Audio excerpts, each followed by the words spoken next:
మాదిగల ఓట్లు టీడీపీ వైపు రావాలని వేసిన కుట్ర అంతే. సో అసలు ఉద్యోగాలే లేకపోతే ఉన్నాయి కొట్టుకుంటారు. అక్కడ నిరుద్యోగులే తెలంగాణలో 60 లక్షల మంది ఉన్నారు. సో వర్గీకరణ మీద ఫైట్ చేసే కంటే రాజ్యాధికారం, మనందరికీ రోల్ మోడల్ ఎవరు చెప్పండి? అంబేద్కర్. ఎవరన్నారు ఆ మాట? సభాష్. చూసారా, పెద్ద ఆయన అన్నారు మనందరికీ కాన్స్టిట్యూషన్, నాకు మీకు కులాలకు మతాలకు అతీతంగా ప్రపంచంలో ఎవరు రాయలేనంత అద్భుతంగా కాన్స్టిట్యూషన్ రాసిన డాక్టర్ బిఆర్ అంబేద్కరే మనకి మాదిరి. ఆయన చక్కగా రాశారు కాన్స్టిట్యూషన్. ఆర్టికల్ 14 ఈక్వాలిటీ అంటే మాదిగలు మాలలు సమానమే, బ్రాహ్మిన్స్ రెడ్లు సమానమే, కమ్మాసు వెలమాసు సమానమే. ఆర్టికల్ 14. వీళ్ళేం చేస్తున్నారు? ఆర్టికల్ 14 ఇంటర్ప్రిట్ చేస్తున్నారు. కనుక నా స్టాండ్ ఎప్పుడు చూసారా? Retired chief secretary IAS Madiga Roshaiah గారు, ఎంతమంది ఉన్నారు ఆయన పేరు? మన ప్రజాశాంతి పార్టీలోనే చేరారు, ఇప్పుడు ఉన్నారు. ఆయన Madiga IAS retired chief secretary Guntur, ఆయన హైదరాబాద్. అలాగే రిటైర్డ్ చీఫ్ సెక్రటరీ మాల దానమయ్య గారు, ఇద్దరు ఒక బిల్డింగ్ లోనే ఉంటారు. అంతకంటే తెలివైన వాళ్ళు మన దేశంలో లేరు. చీఫ్ సెక్రటరీలు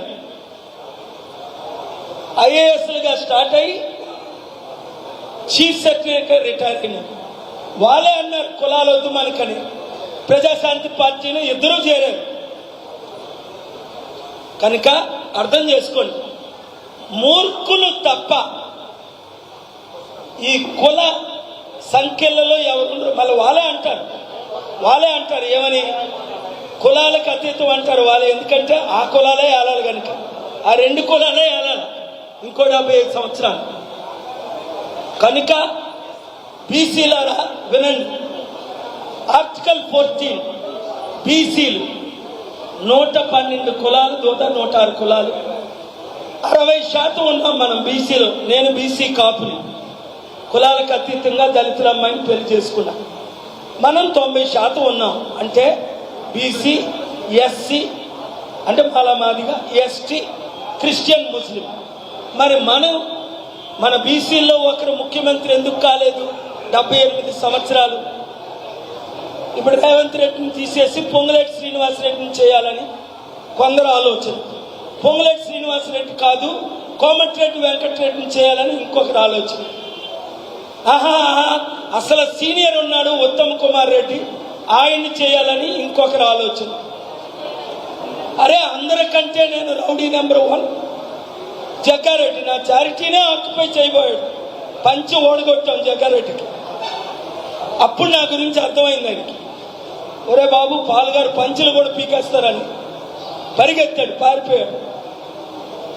కనుక ప్రజాశాంతి పార్టీ తరఫున పోటీ చేస్తున్న ఎవరినైనా, ఏ సబ్ ఇన్స్పెక్టర్ కానీ, వార్నింగ్ ఇస్తున్నా వినండి, ఏ సర్కిల్ ఇన్స్పెక్టర్ కానీ, ఏ కమిషనర్ కానీ, ఏ డీజీపీ కానీ ఆర్డర్ చేసి ఏ పోలీసునైనా మీ మీద దాడులు చేస్తే నా పర్సనల్ నెంబర్ మీ కోర్ కమిటీలో ఉంది, గ్రూప్ నెంబర్లు ఉన్నాయి, కమిటీ నెంబర్స్ ఉన్నాయి.